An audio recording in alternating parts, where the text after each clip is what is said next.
I have a story about people who were lied to and treated like second-class citizens. Over 100 years ago, the chiefs of a group of South Pacific islands gave their rights to govern themselves over to another nation in hopes of becoming of that nation.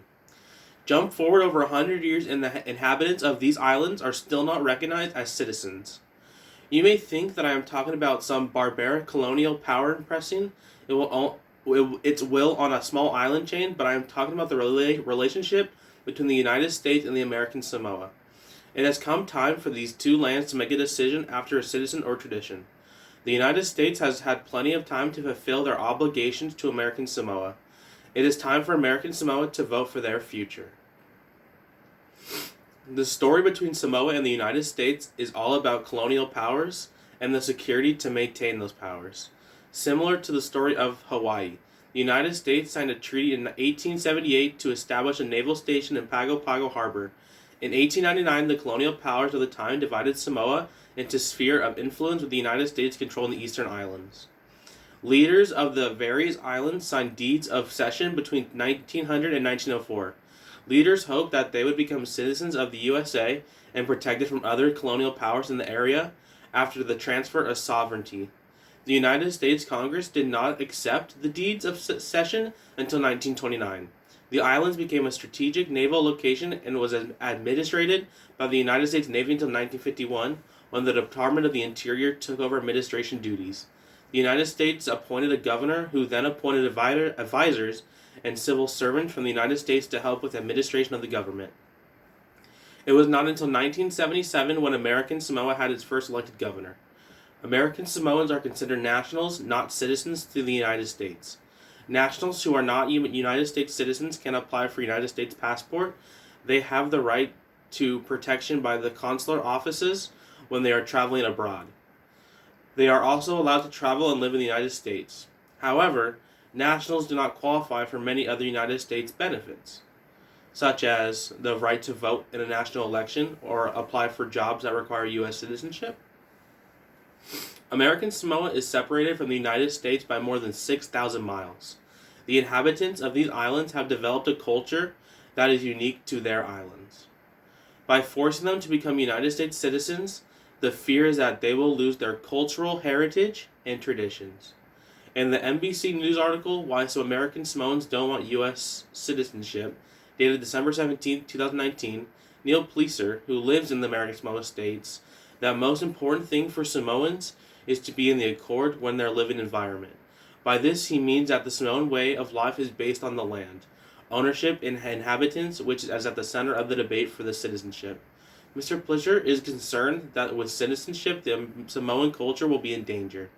He describes it this way: I live in a house given to me by my father on land that we own as a chiefly clan. What would call in the mainland family, Pleaser said. All of my family neighbors are my relatives and they live on their chiefly lands. We all live in harmony and look out for one another. His concerns are real based on the experiences of the native Hawaiians who went through a similar process of losing their ancestral lands while in the process of gaining citizenship.